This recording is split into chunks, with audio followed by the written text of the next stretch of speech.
हिंदू पुराण और ग्रंथों के अनुसार चैत्र नवरात्रि सबसे महत्वपूर्ण नवरात्रि है, जिसमें देवी शक्ति की पूजा की जाती है।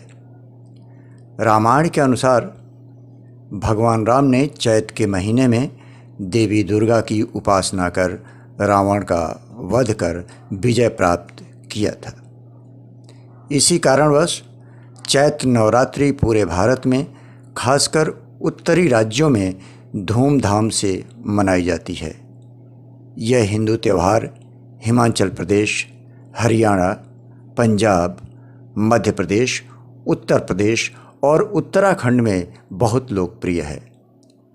महाराष्ट्र राज्य में यह गुड़ी पड़वा के साथ शुरू होती है, जबकि आंध्र प्रदेश में जैसे दक्षिणी राज्यों में यह उत्सव उगादि के रूप में शुरू होता है। नवरात्रि के 9 रातों में 3 देवियों महालक्ष्मी, महासरस्वती और महाकाली के 9 स्वरूपों की पूजा होती है।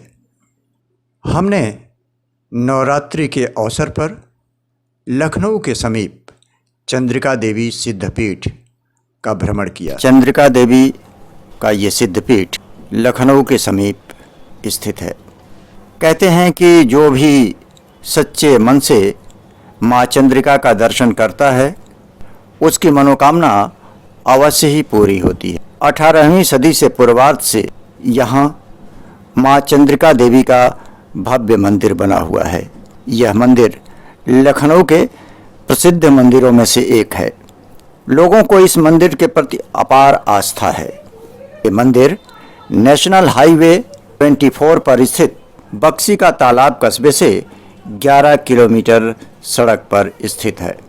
कहा जाता है कि गोमती नदी के समीप स्थित महिसागर संगम तीर्थ के तट पर एक पुरातन नीम के वृक्ष के कोटर में 9 दुर्गाओं के साथ उनकी वेदियां चिरकाल से सुरक्षित रखी हुई हैं।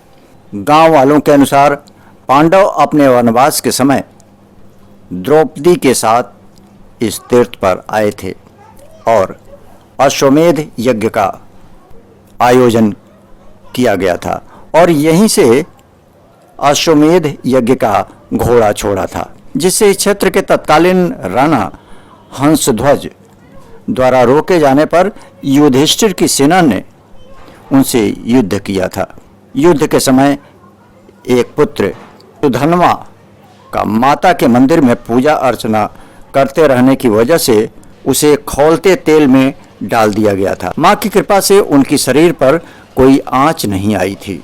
मंदिर के पास बने महिसागर तीर्थ की भी अपनी एक मान्यता है। लोगों के अनुसार इस तीर्थ में घटोत्कच के पुत्र बर्बरीक ने तप किया था। यह तीर्थ मनोकामनी पूर्ति व पापों को नाश करने के लिए माना जाता है। मंदिर की 3 दिशाओं में गोमती नदी है तथा एक और संगम, जो मंदिर को पर्यटन के लिहाज से भी खास बना देता है। मंदिर की मान्यता व लोकप्रियता के चलते यहाँ हर महीने अमावस्या को मेला लगता है, जिसमें तमाम भक्त शामिल होते हैं। 18वीं सदी के पूर्वार्ध से यहाँ माँ चंद्रिका देवी का भव्य मंदिर बना हुआ है। ऊंचे चबूतरे पर एक मठ बनाकर पूजा अर्चना के लिए देवी भक्तों के लिए प्रत्येक महीने की अमावस्या को मेला लगता था, जिसकी परंपरा आज भी जारी है।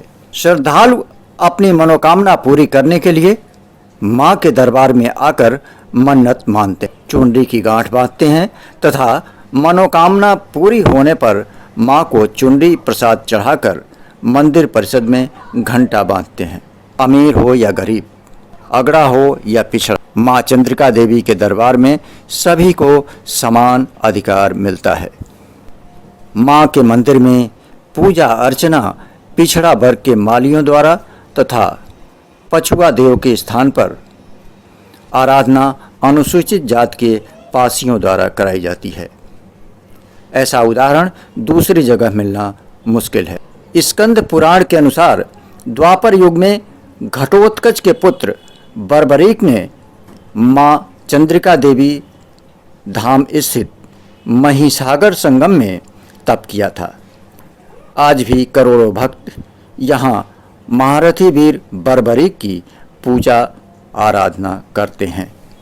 यह भी मान्यता है कि दक्ष प्रजापति के श्राप से प्रभावित चंद्रमा को भी श्राप मुक्ति हेतु इसी महिसागर संगम तीर्थ स्थल में स्नान करने के लिए चंद्रिका देवी धाम आना पड़ा। त्रेता युग में लक्ष्मणपुरी यानी लखनऊ के अधिपति उर्मिला पुत्र चंद्रकेतु को चंद्रिका देवी धाम के तत्कालीन इस वन क्षेत्र में अमावस्या की अर्धरात्रि में जब भय व्याप्त होने लगा तो उन्होंने अपनी माता द्वारा बताई गई 9 दुर्गाओं का स्मरण किया और उनकी आराधना की।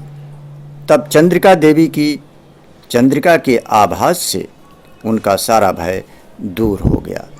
महाभारत काल में 5 पांडुपुत्र द्रौपदी के साथ अपने वनवास के समय इस तीर्थ पर आए थे। महाराजा युधिष्ठिर ने अश्वमेध यज्ञ कराया, जिसका घोड़ा चंद्रिका देवी धाम के निकट राज्य के तत्कालीन राजा हंसध्वज द्वारा रोके जाने पर युधिष्ठिर की सेना ने युद्ध किया, जिसमें उनका पुत्र सुरथ तो सम्मिलित हुआ, किंतु दूसरा पुत्र सुधन्वा चंद्रिका देवी धाम में 9 दुर्गाओं की पूजा आराधना में लीन था और युद्ध में अनुपस्थिति के कारण इसी महिसागर क्षेत्र में उसे खौलते तेल के कड़ाह में डालकर उसकी परीक्षा ली गई थी। आस्था का ये अध्याय माँ चंद्रिका देवी धाम हमेशा से अपने भक्तों के लिए कल्याणकारी रहा है।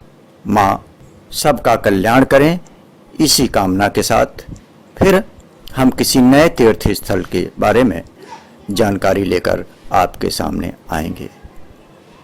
नमस्कार।